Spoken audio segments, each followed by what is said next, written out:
अस्सलाम वालेकुम dear students. जैसा कि आप जानते हैं कि मैं हूं professor Naseer Ahmad Naseer, BS honours maths, visiting professor in government college. बच्चों, हम शॉर्ट क्वेश्चन कर रहे हैं। चैप्टर नंबर हमारे पास जो है 9 है और मैथ है 233। ठीक है, अप्लाइड मैथ 233 चैप्टर नंबर 9 है। ठीक है, डेफिनेट इंटीग्रल। तो ये इसका क्वेश्चन 1 है, ये 2 है, ये 3 है। ठीक है, इस तरह से हमने इसे क्वेश्चन कुछ लिख लिए वक्त बताने के लिए। इसका इंटीग्रल है 1 to 3। ठीक है, अब हमने जो है ना इंटीग्रेशन करनी है। इंटीग्रेशन करने के बाद जो आंसर आ जाएगा ना, उसमें पहले हमने अपर लिमिट यानी 3 अप्लाई करना है x की जगह, फिर माइनस लिखना है, फॉर्मूला है, फिर हमने लोअर लिमिट अप्लाई करनी बस। यानी ये 7 चैप्टर ही है। चैप्टर 9 जो है ना बेसिकली 7 चैप्टर ही है आंसर तक। उसके बाद जो इसमें वैल्यू दर्ज करनी है बस वो सिंपल सी बात है। ठीक है, अगर मैं हल करते हैं देखते हैं। ये है हमारे पास रूल 2, यानी डेरिवेटिव ऊपर है, x का डेरिवेटिव 1 होता है ना, x का डेरिवेटिव ऊपर है, फंक्शन नीचे है, क्वेश्चन नीचे है और डेरिवेटिव ऊपर है, तो इसका आंसर आएगा natural log of the function. यानी इसको हम इस तरह से लिखेंगे कि नेचुरल लॉग x+1, ये इसका आंसर आएगा। नेचुरल लॉग x+1 ये इसका आंसर है। ठीक है, अब आपने यहाँ पर इस तरह से लाइन लिखे ना, इसकी लिमिट लिखनी है इस तरह से 1 to 3। अब आप x की जगह पहले 3 लिखेंगे, यानी आप सवाल के 2 हिस्से करेंगे। आप लिखोगे नेचुरल लॉग x+1, ठीक है, फिर माइनस लिखोगे नेचुरल लॉग x+1, इस तरह से 2 हिस्से कर दें क्वेश्चन के। ठीक है, अब पहली बार में आप अपर लिमिट अप्लाई करेंगे, यानी यहाँ पर x की जगह आप 3 लिखोगे। ठीक है, हम क्या करेंगे, x की जगह अपर लिमिट जो है वो अप्लाई करेंगे। जैसे ये 3 है, 3+1 इस तरह से लिखेंगे, माइनस नेचुरल लॉग। अब x की हमने क्या अप्लाई करना है, लोअर लिमिट यानी 1 अप्लाई करना है। ठीक है, मैं रेड से लिख रहा हूँ ताकि आपको पता चल जाए कि हम जो है ना ये लिमिट अप्लाई करें, क्योंकि ये 1 है ना, ये 1 क्वेश्चन वाला 1 है, इस तरह से। तो natural log this minus natural log this. अब इसको प्लस कर ले, क्या बनेगा, natural log 4 minus natural log 2। 2 log अगर माइनस हो रहे हो तो हमें इसे डिवाइड कर सकते हैं। हम ये भी आंसर लिख देंगे तो ठीक है। हम लिखेंगे नेचुरल लॉग 4/2, तो 2 2 4 को 2 आंसर आएगा, यानी फाइनल आंसर हमारा आया नेचुरल लॉग 2। ठीक है, ये इसका आंसर है। ठीक है बात बेटा, बिल्कुल इसी तरह यहाँ पर भी हम ऐसे लिखेंगे। हमारे पास क्वेश्चन है sin 2x और इसकी लिमिट है π/3 से लेके π/6 तक। आप जानते हैं पाई की वैल्यू 180 होती है। हम पहले इसका आंसर लेंगे, इंटीग्रेशन करने के बाद फिर हम पाई के 180 लेके इसे हल करेंगे। पहली बात, ये ट्रिग्नोमेट्रिक फंक्शन है। ट्रिग्नोमेट्रिक फंक्शन के आगे उसका एंगल होता है, फिर हमें एंगल का डेरिवेटिव चाहिए होता है। ठीक है, यहाँ पर एंगल का डेरिवेटिव नहीं है क्योंकि 2x का डेरिवेटिव 2 होता है, तो हम 2 से मल्टीप्लाई करेंगे, 2 से डिवाइड करेंगे। हम इस तरह से लिखेंगे π/6 2 π/3। 2 से मल्टीप्लाई कर दिया, 2 × sin 2x और 2 से हमने डिवाइड कर दिया इस तरह से। ठीक है बात, यानी हमने डेरिवेटिव कंप्लीट किया है। उसके लिए हमने क्या किया, 2 से मल्टीप्लाई और 2 से डिवाइड। आप इस 2 को डिफरेंट कलर में हम लिख लेते हैं ताकि आपको याद रह जाए कि हमने ये 2 से मल्टीप्लाई किया है और 2 से डिवाइड किया है। ठीक है, अब लिख दो multiplied and divide, multiplied and divide 2, इस तरह से। ये डिवाइड का साइन, ये मल्टीप्लाई का साइन, मल्टीप्लाई एंड डिवाइड 2। अब हमारे पास क्या आएगा आंसर, अब इसकी इंटीग्रेशन हो जाएगी। ये जो 2 है ना ये एक्स्ट्रा हो गया, इसे हम बाहर निकाल देंगे। हम इसको लिखेंगे इस तरह से 1/2 इंटीग्रल π/6 से लेके π/3 तक, और नीचे फिर क्या आ जाएगा sin 2x, ये आगे एंगल का डेरिवेटिव 2 × dx। अब ये लाइन में आ गया है। ठीक है, अब हमने इसका आंसर लिख देना है। इसका आंसर आएगा cos 2x। ये 2 नहीं लिखना क्योंकि ये डेरिवेटिव है बेटा, डेरिवेटिव इंटीग्रेशन के आंसर में नहीं आया करता। अब इस बात का खास क्या रखना है, 1/2, ठीक है जी, cos 2x, ये इसकी इंटीग्रेशन हो गई। आगे इसका इंटरवल है π/6 और π/3। एक बार 6 लिख देंगे और एक बार 3 लिख देंगे। हम लिखेंगे 1/2 cos 2 × π/3 पहला हिस्सा, फिर लिखेंगे माइनस cos 2 × π/6, इस तरह से। अब आप जानते हैं पाई क्या होता है, 180 होता है, और 3 क्या होता है, 3 होता है। 180 को जब 3 पे डिवाइड करोगे तो 60 आएगा। 60 को जब 2 से मल्टीप्लाई करेंगे तो वो 120 हो जाएगा, यानी हमारे पास आ जाएगा cos 120 माइनस अब आगे जो है ये भी 180 को 6 पे तकसीम करेंगे आप, तो ये 30 आएगा, 30 को 2 से मल्टीप्लाई करेंगे तो 60 हो जाएगा। हम लिखेंगे cos 60 डिग्री इस तरह से। cos 120 माइनस 1/2 1/2 इंटू माइनस 1/2, ये माइनस ये वाला ये हमने लिखा, और cos 60 ये क्या होता है, ये 1/2 होता है। ठीक है, एलसीएम लेंगे -1 -1 -2 हो जाएगा। ठीक है, ये एक -1 ये तो 2 एलसीएम है ना, तो इसका आंसर आएगा -2/2, यानी इस तरह से आएगा। माइनस ये 1/2 इसी तरह रहेगा, ये आएगा -2/2, 2 से कैंसिल हो जाएगा, तो -1/2 इसका फाइनल आंसर आ जाएगा -1/2। ये बेटा इसका आंसर है -1/2। ठीक है बात, आपने दे दिया। ये बच्चों हमारा क्वेश्चन नंबर sin 2x। ठीक है, ये ट्रिग्नोमेट्रिक फंक्शन है, ये इसका एंगल है। आपको पता है एंगल के आगे फिर एंगल का डेरिवेटिव भी होता है इंटीग्रेशन करने के लिए, तो 2x का डेरिवेटिव क्या होता है 2। तो अब बेटा ऐसा करेंगे, इसको 2 से मल्टीप्लाई कर देंगे और 2 से डिवाइड कर देंगे। अब ये 2 एक्स्ट्रा हो जाएगा, इसे बाहर निकाल देंगे। हम इसको इस तरह से लिख लेंगे 1/2 integral sin 2x into 2 into dx। Interval वही रहेगा π/6 to π/3 यहाँ पर भी। ठीक है, अब हम क्या करेंगे, साइन, अब ये कंप्लीट है, फंक्शन है, एंगल है, एंगल का डेरिवेटिव, अब इसकी इंटीग्रेशन करेंगे। sin 2x की इंटीग्रेशन करेंगे, ये 2 डेरिवेटिव है, ये नहीं हमने लिखना। तो sin 2x की इंटीग्रेशन क्या किया है, माइनस cos 2x, ये इसका आंसर है। यहाँ पर इसका इंटरवल चल जाएगा इस तरह से। ठीक है बेटा, अब इस cos को ये माइनस हम बाहर लिख देते हैं, -1/2। ठीक है बात, cos 2 इंटू एक्स की जगह अपर लिमिट हम अप्लाई करेंगे, π/3 लिखेंगे, π/3 लिखेंगे। फिर हम क्या लिखेंगे, फिर फॉर्मूला हमें देता है माइनस, फिर हमने यहाँ पर माइनस लिखना है, फिर लिखेंगे cos 2 इंटू π/6, ये यानी लोअर लिमिट अप्लाई करेंगे। पहले अपर लिमिट माइनस फिर लोअर लिमिट, इसे लिमिट भी कहते हैं, लोअर लिमिट अपर लिमिट, इसे बाउंड भी कहते हैं, अपर बाउंड और लोअर बाउंड। अब इसका आंसर लेंगे, पाई आपको पता है 180 होता है, 180 को 3 पे तकसीम करें 60 आएगा, 60 को 2 से मल्टीप्लाई करें तो 120 आएगा। हम लिखेंगे -1/2, यहाँ पर लिखेंगे cos 120 माइनस ये भी इसी तरह, पाई 180 को 3 पे तकसीम करेंगे 30 आंसर आएगा, 30 को 2 से मल्टीप्लाई करेंगे तो वो cos 60 हो जाएगा। cos 120 -1/2 होता है, और cos 60 जो है वो 1/2 होता है। आपने ये वैल्यू कैलकुलेटर से ले लेनी है, अगर आप याद कर लें तो बहुत अच्छी बात है। आप लिखोगे cos 120 -1/2,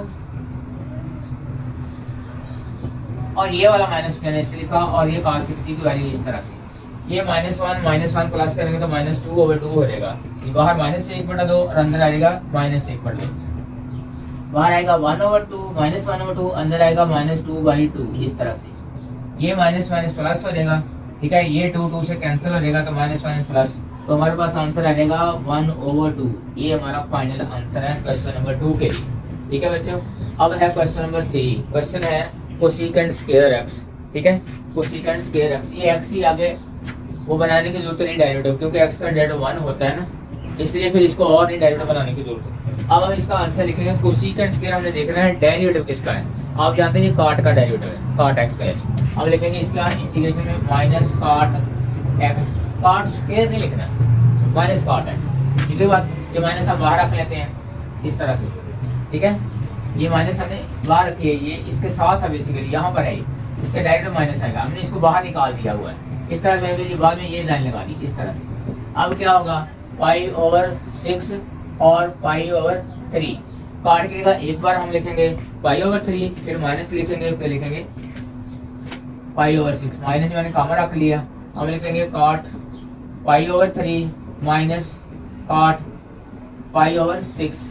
अब पाई आपको पता कितना होता है, 180 होता है। 180 को हम 3 पे तकसीम कर दे 60 हो जाएगा, ये बनेगा काट 60 डिग्री माइनस काट, ये पाई को 180 को 6 पे तकसीम करेंगे तो 30 आंसर आएगा, ये बनेगा 30 डिग्री इस तरह से। अब काट 60 जो है वो टेंजेंट 60 का रेसिप्रोकल होता है।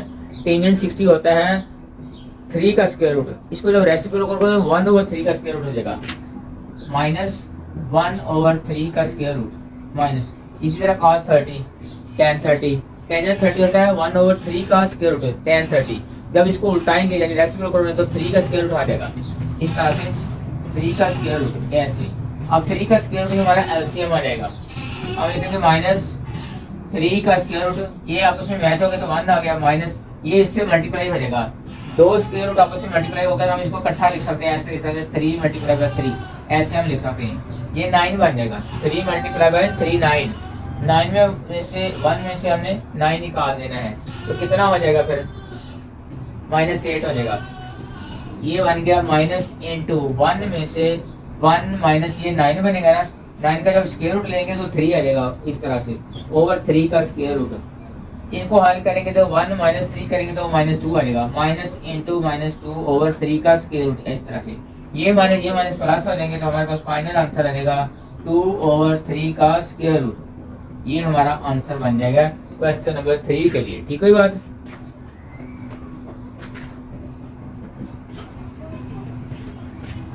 डियर स्टूडेंट, ये है question number 4 secant x tan x। इंतहाई आसान क्वेश्चन। हमने देखना है सीकेंट x और tan x डेरिवेटिव किसका है। हम जानते हैं ये सीकेंट x का डेरिवेटिव होता है। यहाँ पर हम सीकेंट x लिख लेंगे जो इसकी इंटीग्रेशन कहलाएगा। हम लिखेंगे इसका आंसर लिखेंगे सीकेंट x। अब ये साइन नहीं लगेगा, अब ये साइन लगेगा 0 to π/4। बिल्कुल इसी तरह पहले हम अपर लिमिट अप्लाई करेंगे यानी x की जगह हम लिखेंगे π/4, फिर माइनस लिखेंगे, फिर हम x की जगह लिखेंगे 0। हम इस तरह से लिखेंगे सीकेंट π/4 माइनस सीकेंट 0। यानी पहले हमने अपर लिमिट अप्लाई की जो कि π/4 है वो लिख दिया, फिर हमने लोअर लिमिट अप्लाई की जो कि 0 है। अब ये सीकेंट है ना, इसको 180 को 4 पे तकसीम करें तो 45 आंसर आ जाएगा। आप इसको इस तरह से लिखेंगे कि सीकेंट 45 माइनस सीकेंट 0। हम लिखेंगे सीकेंट 45 डिग्री यानी इसका आंसर पाई को 180 को जब हमने डिवाइड करना 4 पे, यानी हमने इस तरह से लिखना है 184/4। तो ये आंसर आएगा 45। माइनस हम लिखेंगे सीकेंट 0 इस तरह से लिख लीजिए, एंगल को बराबर है। अब सीकेंट जो है वो टेन इसका cos का रेसिप्रोकल है। cos 45 की वैल्यू होती है 1/2 का स्क्वायर रूट। कितनी वैल्यू होती है cos 45 की? cos 45 डिग्री ये होता है 1/2 का स्क्वायर रूट। जब हम इसे उल्टाएंगे तो 2 का स्क्वायर रूट ऊपर हो जाएगा, 1 नीचे हो जाएगा। हम इसको जब रेसिप्रोकल लें तो इस तरह से आएगा, इस तरह से। हमने यो के बराबर होता है 2 के स्क्वायर, यानी इसकी जगह cos में 45 को और इसकी वैल्यू को रेसिप्रोकल कर देंगे तो इसकी जगह आ जाएगा 2 का स्क्वायर रूट। ये भी cos का अपोजिट है, cos 0 1 होता है, 1 को जब उल्टाएंगे तो तब भी 1 फिर भी 1 ही रह जाएगा, ये इस तरह से 1 आ जाएगा। ये इसका आंसर है। ठीक है, इसका नेक्स्ट क्वेश्चन है cos x/3 + 4 cos x। अब ये क्वेश्चन जो है इस क्वेश्चन 1 की तरह है, ऊपर डेरिवेटिव है नीचे फंक्शन है तो जवाब आएगा natural log of the function.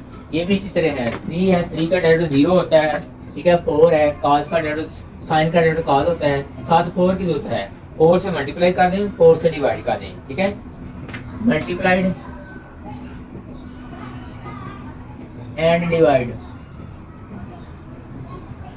Bye 4, क्योंकि हमें 4 की जरूरत है ना, साइन के साथ 4 है, कांस्टेंट है, तो कांस्टेंट डेरिवेटिव में डेरिवेटिव के साथ ही लिखा जाता है, क्योंकि ऊपर डेरिवेटिव है इसलिए साथ ही 4 भी लिखा जाएगा cos के साथ ही। इस तरह से हम इसे लिखेंगे 4 इस तरह। अब हमने 4 से ये देखे बाहर डिवाइड कर दिया, अंदर हमने 4 से मल्टीप्लाई कर दिया, ये इसका एंगल है, ये भी इसका एंगल है, और 3 + 4 sin x इंटू dx। अब ऊपर डेरिवेटिव कंप्लीट हो गया। अब हम इसको लिखेंगे, जो क्वेश्चन का फंक्शन है इसको हम लिखेंगे 1/4 नेचुरल लॉग 3 + 4 sin x। इसके साथ इसका ये आ जाएगा इंटरवल 0 to π/4। ठीक है, तो हम इसको 2 बार लिखेंगे, एक बार लिखेंगे π/4 साइन के साथ यहाँ पर, और दूसरी बार फिर माइनस लिख के हम क्या लिखेंगे, इसके साथ हम लिखेंगे वो वाला 0 लिखेंगे। वैसे का ये वाला क्वेश्चन 2 बार रिपीट होगा, दोनों बार साथ लॉग लिखा जाएगा। ठीक है बात।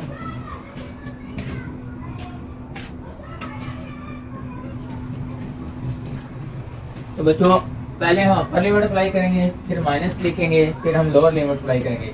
जरा क्वेश्चन को नजर रखना है, ध्यान से देखना है। 1/4 1/4 ही रहेगा। ठीक है, हम इस तरह से लिखेंगे नेचुरल लॉग 3 + 4 इंटू साइन, इसकी जगह आएगा π/2, x की जगह π/2, यानी इसका अपर लिमिट जो है वो वैल्यू वैल्यू करेंगे π/2। ये लिखेंगे माइनस, ये फार्मूला देता है।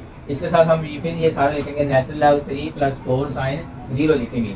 हम लिखेंगे natural log 3 + 4 into sine 0।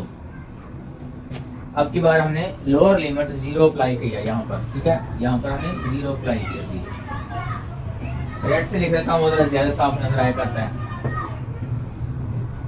Sign 0 ऐसे।